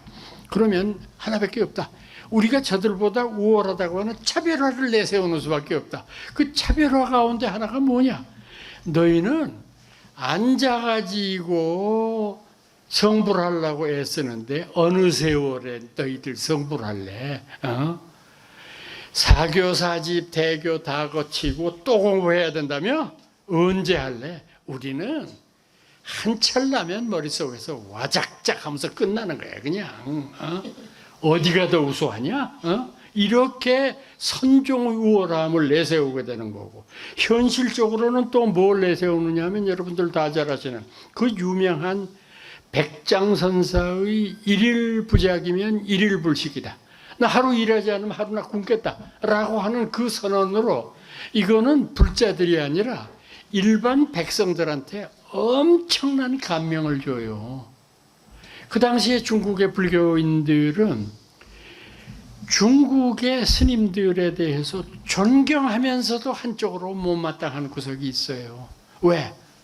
스님들은 첫째, 군대도 안 가. 나라에서 징집을 해서 가는데 안 가. 이 세금도 안 내. 우리는 뭐 조그마한 담배 한 갑을 사더라도 무슨 간접세 얼마를 내고 그냥 해마다 6월이 되면 종합소득세라고 해서 들이때리는데, 스님들은 없어.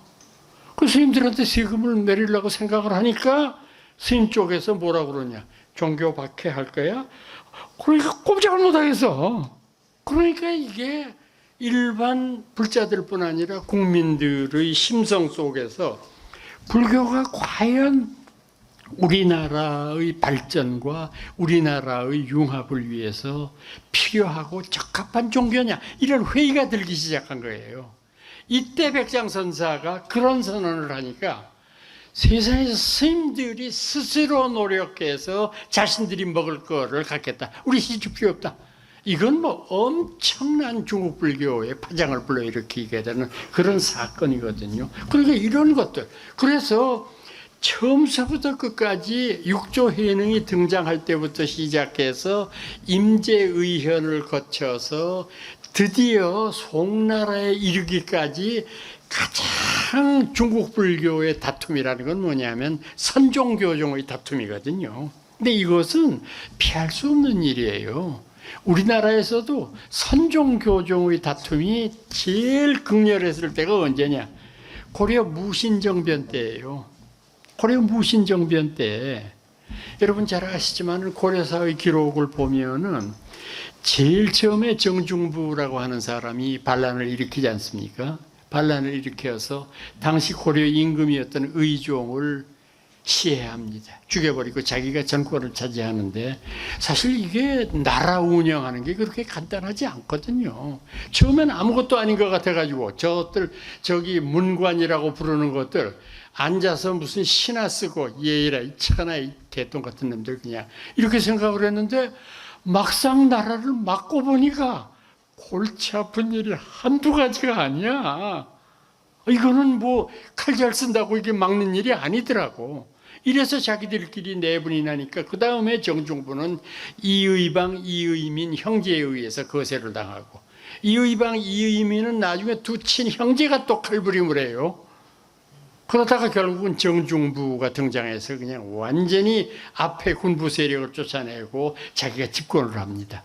그런데 당시의 정중부에 대해서 교종이 지배하고 있던 고려 사회는 적극적으로 반대했어요. 왜 아무리 선량한 뜻이 있다고 하더라도 임금을 어떻게 죽이냐? 그럴 수는 없다. 임금을 죽이고 자기는 불교 신자다? 이 말이 안 된다. 그래서 항거를 했어요. 근데 뭐 스님들이 뭐 항거한다고 해서 정중부가 물러날 사람 아니잖아요. 그래서 개성에 있는 곳에서 스님들이 모의를 했어요. 정중부가 아무리 천하 없는 무신장부라고 할지라도 불교 안 믿으면 고려에서는 임금 아니라 임금 하랩이라도 자격이 없으니까 초파일이 돼가지고 절에 가야 될 거 아니에요.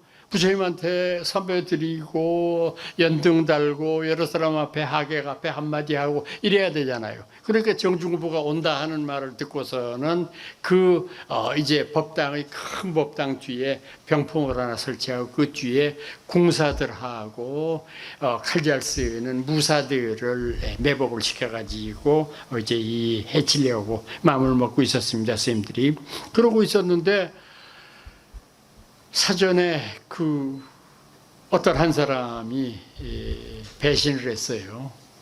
그래서 그거를 정중부한테 가서 고변을 했습니다. 내일 저희 가시면 큰일 납니다. 왜요? 내일 그 병풍 뒤에 이러이러한 사람들이 숨어 있을 겁니다. 정중부가 정신이 바짝 들잖아요.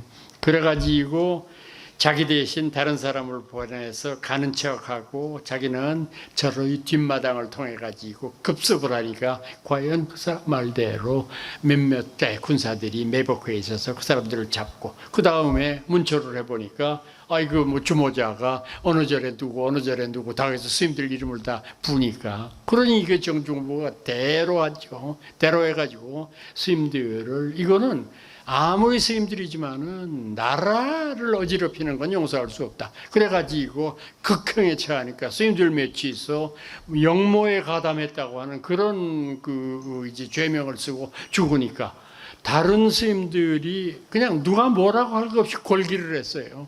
그래서 이 승군들이 관군과 전쟁을 벌이는데 고려사의 기록을 보면 이런 기록이 나와요. 관군과 승군이 동문 밖에서 처절한 전투를 벌였는데 양측이 흘린 피가 예성강을 다 붉게 물들였다. 조금 과장이 있겠지만은 얼마나 많이 죽어나가는 걸 알 수 있죠. 이거는 소규모 전쟁이 아니라 아주 대규모 내전이에요. 그리고 나니까 이 정중부가 완전히 길길이 뛰기 시작한 거예요. 완전히 저를 다 없앤다 그러고 이 난리를 치는데 아시다시피 고려라고 하는 나라가 불교를 없애가지고는 도저히 정권을 유지할 수 없으니까 어떻게 했느냐. 정중부가 머리가 좋은 사람이에요. 교종으로부터 멸시받고 교종으로부터 쫓겨나서 깊은 산속에 들어가 있었던 선종사찰을 지원하기 시작한 거예요. 정중부가. 스님들 그동안 고생 많으셨다고. 그러니까 이 세상에 스님들 가만히 있다가 벼랑간 어마어마한 사람이 최모라는 사람이 오더니 그냥 보시를 하고 난리가 났어. 그러고 있으니까 교종 스님들 입장으로 보면 때리는 시애미보다 말리는 시누이가 더 밉잖아. 아유, 어떻게 이럴 수가 있냐. 야, 우리 같은 중들끼리 너희들 이럴 수 있냐. 우리는 목숨을 지금 바쳐서 싸우는데. 그것들이 선종 스님들이 뭐라 그랬겠어요? 뭐? 우리가 같은 친구야? 야, 이 새끼야.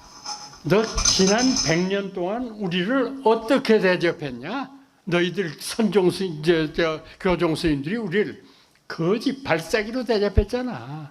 조금 힘들어서 도와달라 그러면 내가 너 왜 도와? 이런 짓 해놓고 지금 와가지고서 뭐 너하고 나하고 한 식구야? 난 자네하고 한 식구 한 적 없어. 이렇게 되니까 막 그때부터 한국에서 선종교종의 다툼이라고 하는 건 본격화되는 거거든요. 바로 그 이면에 있는 것이 이념적인 거거든요. 그 이념적인 것들이 바로 그때까지 이어지는 그런 상황이었다고 보여지는 것입니다. 이제 오늘의 결론입니다. 세 번째 마지막 이 패러그래프는 제가 깨달음의 사회화라고 붙였는데, 그러면 이제 대략 여러분들이 이 깨침이라고 하는 것을 이해를 하셨을 것 같고,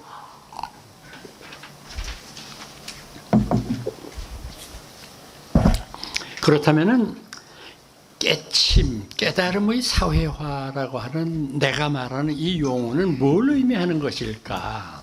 저는 깨침이 어느 특정한 한두 분의 고승에게 국한되어 있다고 하면 그건 의미가 없다고 생각해요.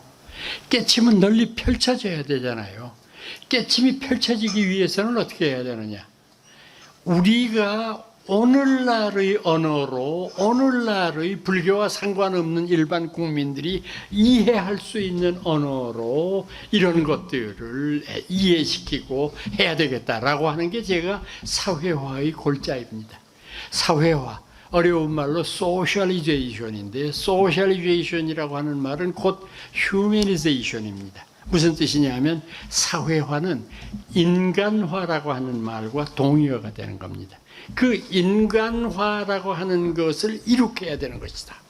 그래서 여기에서 제가 여러분들한테 전제로서 먼저 말씀드려야 되는 것은 뭐냐면, 현대사회의 깨침에서 여러분들과 제가 꼭 명심해야 될 것은 뭐냐면 깨침의 영속성입니다.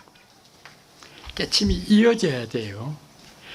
뭐 아주 간단한 예를 들어보겠습니다.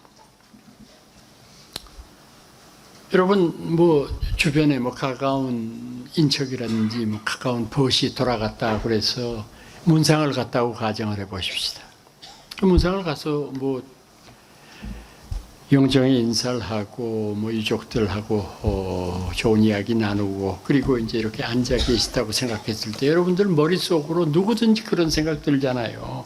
아, 참 나하고 참 각별하게 지냈던 그런 사이인데 이렇게 죽고 없어지고 나면은 아, 정말 나도 저렇게 되겠구나 그런 생각하실 거예요. 정말 더덥다 이런 생각을 하실 텐데, 여러분 만약에 여러분들이 상갓집에서 그런 생각을 하셨다면 여러분들 겸손하실 거 없어요.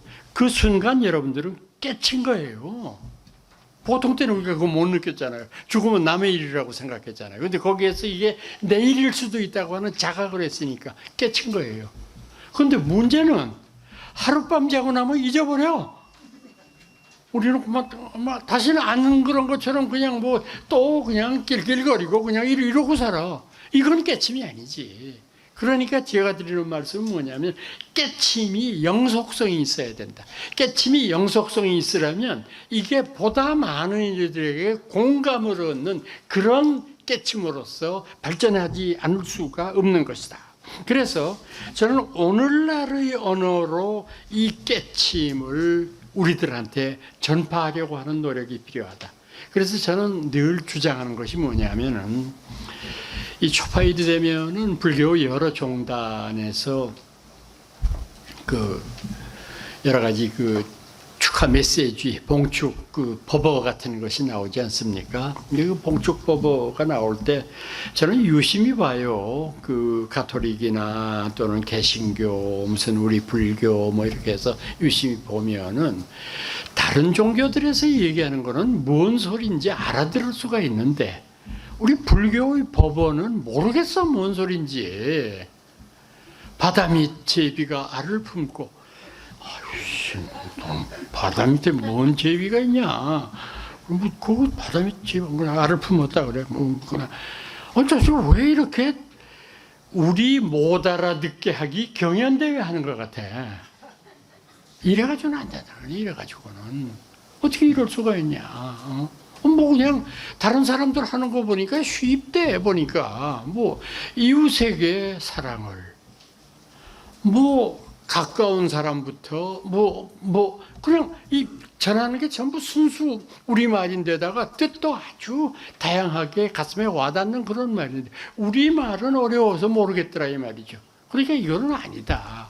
그런 식으로 표현을 해야 된다. 그러면 이 그런 식의 표현이라는 것을 또 다른 말로 하게 되면 어떻게 되느냐? 이게 현대 불교의 새로운 영역으로 개척되고 있는 응용 불교의 시대가 도래한 거예요. 지금 우리의 시대는 응용 불교의 시대예요. 응용 불교라는 건 뭐냐? Applied Buddhism. 말 그대로 내가 알고 있는 불교, 내가 알고 있는 부처님의 가르침을 현실 생활 속에 적용시키기 위해서 노력하는 거예요. 그러니까 우리가 알고 있는 불교 따로 있고 우리가 실천하는 것 따로 있고 이건 아니다. 이거는. 세상에 어떻게 손 따로 놀고 발 따로 놀고 이런 건 있을 수가 없잖아. 그러니까 우리가 여태까지 너무 불교를 관념적으로만 받아들여서 머릿속으로만 받아들였는데 이제는 그 불교를 가슴으로 받아들이고 가슴으로 받아들이는 불교를 행동으로 실천으로 옮겨야 되겠다. 이게 응용불교가 지향하는 겁니다.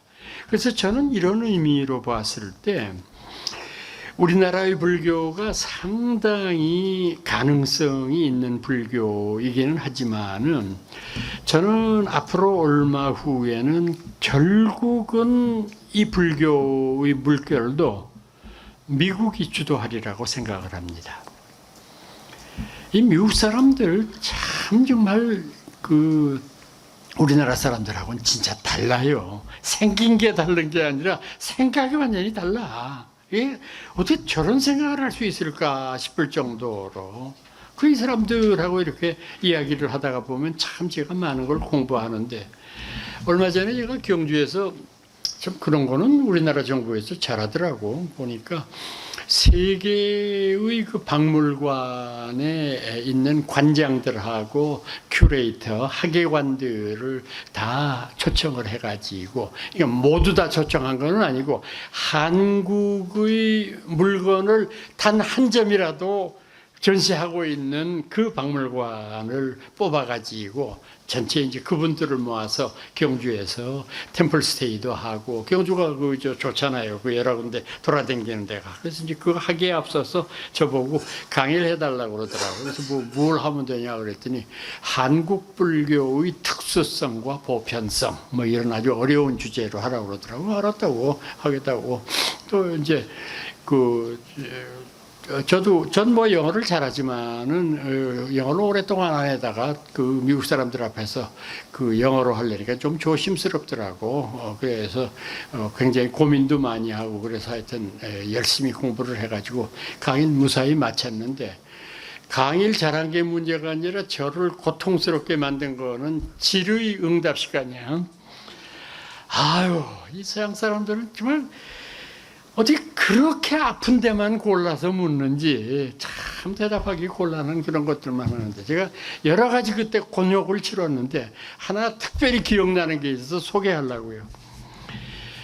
보스턴 그 시립박물관 관장이라고 자기를 소개하던데 그분이 와서 이런 얘기를 하더라고 저한테. 교수님 참 강의 감명 깊게 잘 들었습니다. 자기는 이번에 두 번째 한국에 오는데 뭐 자기가 박물관 일을 해서 그런지는 몰라도 한국에 와서도 주로 이제 오래된 물건들에 관심이 많아서 한국에 사찰을 지난번 왔을 때에도 계속해서 지방에 사찰들만 다녔고, 이번에도 왔는데 이번 기회에 제가 한 달 있으랍니다. 그냥 한국 절을 다 샅샅이 뒤지려고 그러는데, 한국 절을 이렇게 쭉 살펴보고 사진 찍고 뭐 공부하다가 보니까 한 가지 의문점이 생겼습니다. 왜 의문점이 생겼냐면은, 아니 한국의 절은 왜 산속에 있느냐? 도심 한복판에 있어야지. 더 깊은 산속에 있는 게 이해가 잘 안 되더라. 한국의 고대에는 불교 국가였다며. 참 이상한 일이다. 그 미국 가가지고 그걸 의문이 있어서 한국 사람들, 한국 학자, 불교 학자들한테 물어봤대. 왜 그러냐고. 그랬더니 뭐 여러 가지의 대답이 있는데 하나도 자기는 맞는 대답이 아니더래. 뭐 어떤 사람들은 뭐 우리 불교가 조선 때 500년 동안 모진 박해를 받아가지고 그래서 산속으로 피신해 간 그런 적이 있다. 근데 자기 와서 이렇게 들여다보니까 아니 한국에 있는 절 중에서 원효 의상 창건하는 절에 어디 있냐고. 근데 원효 의상 때문에 불교가 박해당했냐고. 그러니까 교수님 나한테 또 거짓말할 생각하지 말고 분명하게 얘기하시오. 왜 그런지. 나 그게 참 미치겠더라고 정말. 그래서 그랬어요 그 사람한테. 관장님 말씀대로 세계 어느 나라에 가도 산속에 절이 있는 나라는 우리나라밖에 없습니다. 일본 뭐 시내 한복판에 다 절들이 있고 중국도 마찬가지입니다. 중국의 제일 명산이라고 하는 황산에 가보면 절이 하나도 없어. 일본의 그 명산이라고 꼽히는 후지산에 절이 없어. 우리나라는 거기 절을 500개는 지었을 거야 아마. 근데 참 이상한 일이다. 근데 그게 왜 그런 줄 아느냐. 한국 사람들은 불교가 들어오기 이전부터 산악숭배 신앙을 가지고 있었어요. 그러니까 산악숭배를 가지고 있었기 때문에 이 사람들은 산이라고 하는 것에 대한 외경과 존경의 심리를 가지고 있어요. 그러니까 여러분 혹시 산까치가 한국에서만 길조인 거 아세요? 모른다고 그러더라고. 미국도 그렇고 인도도 그렇고 일본도 그렇고 까마귀, 까치는 전부 흉조예요. 그런데 한국에는 까치가 길조거든요. 왜 한국만 까치가 길조인 줄 아세요? 산에 살아서 그래. 산까치라서 그래.